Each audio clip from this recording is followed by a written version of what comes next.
कर्मियों ने किसी तरह रेलवे फाटक को उठाकर लगे जाम को समाप्त कराते हुए ट्रेन को पास कराया गया है। दहेज जैसी कुप्रथा आज भी समाज में सिर चढ़कर बोल रही है। ऐसा ही एक दहेज लोभियों की करतूत भदोही जिले के गोपीगंज कोतवाली पहुंची है। पुलिस से शिकायत करते हुए मिर्जापुर चील के हुसैनीपुर निवासी संदीप कुमार सरोज ने कहा कि वह अपनी पुत्री की शादी गोपीगंज इलाके के बिरासपुर निवासी रामजी सरोज के पुत्र राहुल के साथ तय की थी। सगाई की रस्म भी पूरी की जा चुकी थी। संदीप कुमार सरोज का आरोप है कि उसने 5 लाख रुपया नगद व सोने की अंगूठी उपहार में दी थी, लेकिन लड़के के परिजन दहेज में झूसी में जमीन खरीदकर देने के लिए दबाव बनाने लगे। लड़के के पिता द्वारा इंकार किए जाने पर दहेज लोभियों ने शादी से इंकार कर दिया। मामला गोपीगंज कोतवाली पहुंचा था। पुलिस मामले की जांच पड़ताल में जुट गई है। विधानसभा चुनाव के लिए 10 फरवरी से नामांकन शुरू होगा। इसको लेकर तैयारियां तेज कर दी गई है। जहां कलेक्ट्रेट गेट से निर्वाचन कार्यालय तक बैरिकेडिंग की जा रही है। साथ ही 3 स्थानों पर बैरियर भी लगाए गए हैं। नामांकन प्रक्रिया में सिर्फ प्रत्याशी और उनके प्रस्तावकों को ही प्रवेश मिलेगा। नामांकन की पूरी प्रक्रिया कैमरे व CCTV से रिकॉर्ड कराई जाएगी। 10 फरवरी से नामांकन शुरू होगा, जिसके लिए तैयारियां तेज कर दी गई हैं। मूसीलाटपुर जिला खेल स्टेडियम में अभ्यास करने वाला खिलाड़ी रामानंद राय उर्फ छोटू का चयन भारतीय खेल प्राधिकरण बरेली में हुआ है। रामानंद राय उर्फ छोटू मूसीलाटपुर निवासी शेष कुमार का पुत्र है। हॉकी गोलकीपर खिलाड़ी रामानंद राय उर्फ छोटू का चयन होने पर मूसीलाटपुर जिला खेल स्टेडियम में अभ्यास करने वाले खिलाड़ियों में खुशी की लहर है। जहां मंगलवार को बड़ी संख्या में खिलाड़ियों ने चयनित खिलाड़ी रामानंद राय उर्फ छोटू का मुंह मीठा कराकर स्वागत किया। इस मौके पर महेश यादव, रमेश गौतम, विनय कुमार, शोभित यादव मौजूद रहे। गोपीगंज नगर के ज्ञानपुर रोड रेलवे स्टेशन से बड़ौदा जाने के लिए आए एक वृद्ध की ट्रेन में मौत हो गई है, जिससे स्टेशन सहित ट्रेन में हड़कंप मच गया। बताया जाता है कि उस थाना क्षेत्र के चकसारनाथ रोही निवासी अमरनाथ गौड़ नामक वृद्ध बड़ौदा की ट्रेन पकड़ने ज्ञानपुर रोड रेलवे स्टेशन आया था।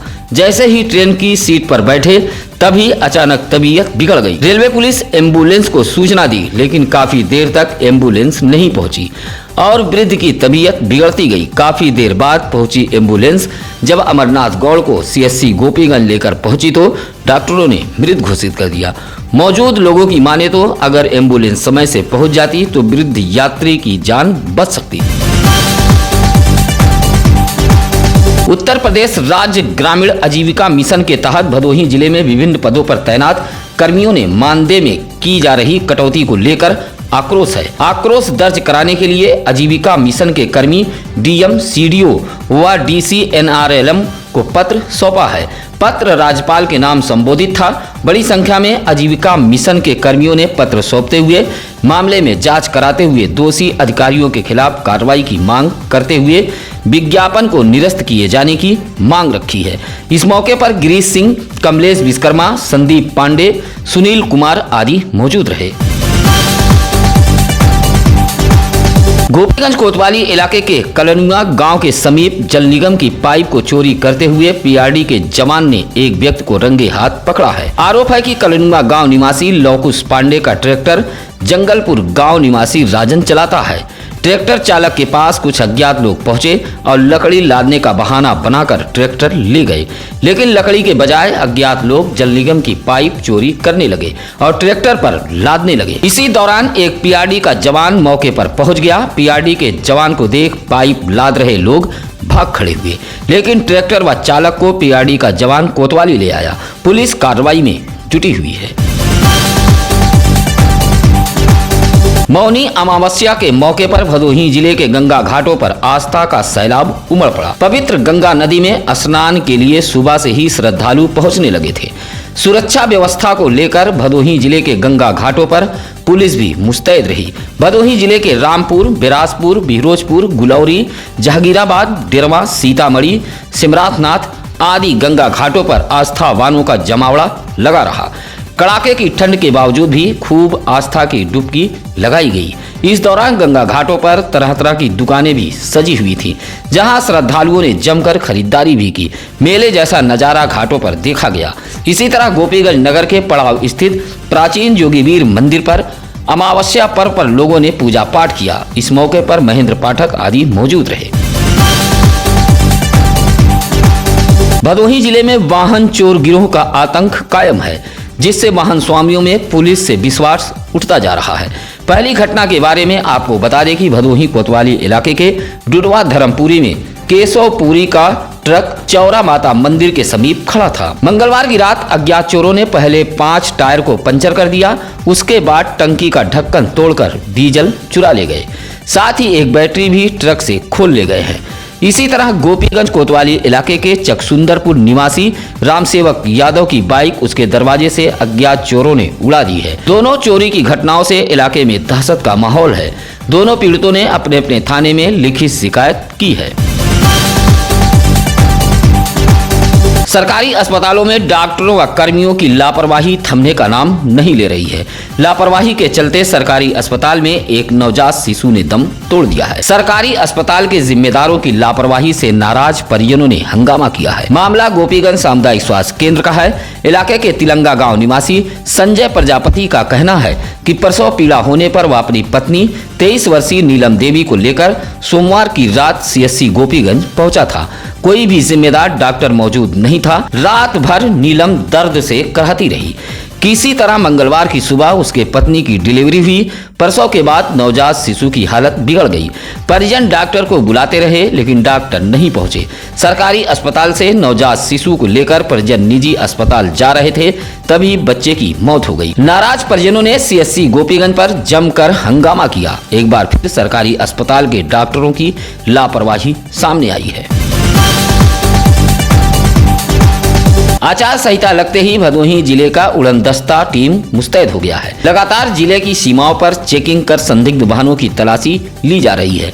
मंगलवार को कुछ ऐसा ही नजारा चौरी के कंधिया रेलवे फाटक पर देखने को मिला, जहां उड़नदस्ता टीम वाहनों की जांच पड़ताल की। इस दौरान कंधिया रेलवे फाटक पर हड़कंप मचा रहा। टीम में हेड कांस्टेबल हौसलानंद व कांस्टेबल मंजीत कुमार शामिल थे।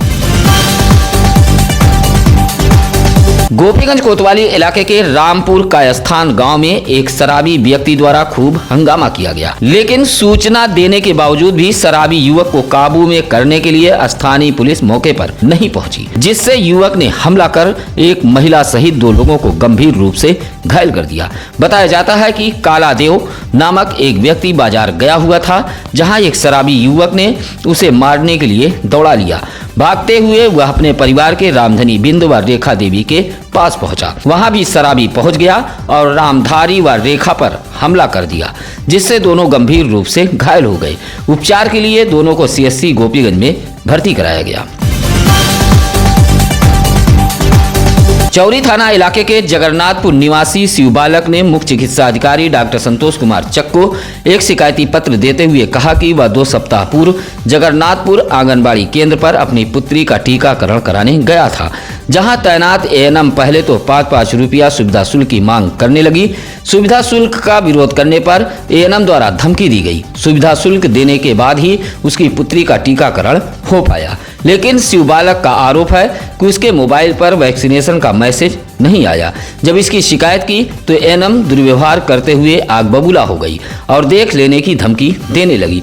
शिकायती पत्र देते हुए शिव बालक ने ANM के खिलाफ कार्रवाई की मांग की है। जिला कांग्रेस कमेटी की एक बैठक पार्टी कार्यालय ज्ञानपुर के चकलोका सिंहपुर में संपन्न हुई है। पार्टी के जिलाध्यक्ष राजेंद्र दुबे राजन के नेतृत्व में हुई इस बैठक में मुख्य अतिथि के रूप में उत्तर प्रदेश कांग्रेस कमेटी के सचिव राजेश राकेश, महाराष्ट्र महिला कांग्रेस की उपाध्यक्ष संगीता तिवारी मौजूद रहीं। बैठक में विधानसभा चुनाव को लेकर जहां चर्चा की गई, वहीं संगठन से जुड़े पदाधिकारियों व कार्यकर्ताओं से आह्वान किया गया कि 7 मार्च को भदोही, औराई व ज्ञानपुर में होने वाले विधानसभा चुनाव में सभी जी जान से जुट जाएं। बैठक में दीनानाथ दुबे, सुरेश गौतम, जगदीश पासी, सुरेश तिवारी आदि मौजूद रहे। भदोही जिले में संक्रमित मरीजों के मिलने का सिलसिला थमता नजर नहीं आ रहा है। इस बीच संक्रमित मरीजों के ठीक होने की रफ्तार बढ़ी है। मंगलवार को जहां 27 संक्रमित मरीज जिले में मिले हैं तो वहीं 28 मरीज ठीक भी हुए हैं। जिले में अब 205 एक्टिव केस हैं। 1160 नमूने जांच के लिए स्वास्थ्य विभाग ने भेजे हैं। भदोही जिले के हर इलाके की खबरों को पाने के लिए आप देखते रहिए सत्यम न्यूज वेब टीवी। साथ ही अगर आप हमारे चैनल पर अभी नए हैं तो सत्यम न्यूज वेब टीवी को सब्सक्राइब करें ताकि आपको भदोही जिले की खबरें मिलती रहें। सबसे पहले सत्यम न्यूज वेब टीवी पर फ्लैश हो रहे नंबरों पर आप संपर्क कर सकते हैं या फिर हमारे सत्यम न्यूज सिटी कार्यालय भदोही शहर के चौरी रोड बूढ़ा पट्टी बाजार सरदार खान में आकर मिल सकते हैं। फिलहाल आज के लिए बस इतना ही। अब नसीर कुरैशी को दीजिए इजाजत। नमस्कार, आदाब। ताज़ा खबरों के लिए सत्यम न्यूज को सब्सक्राइब करें।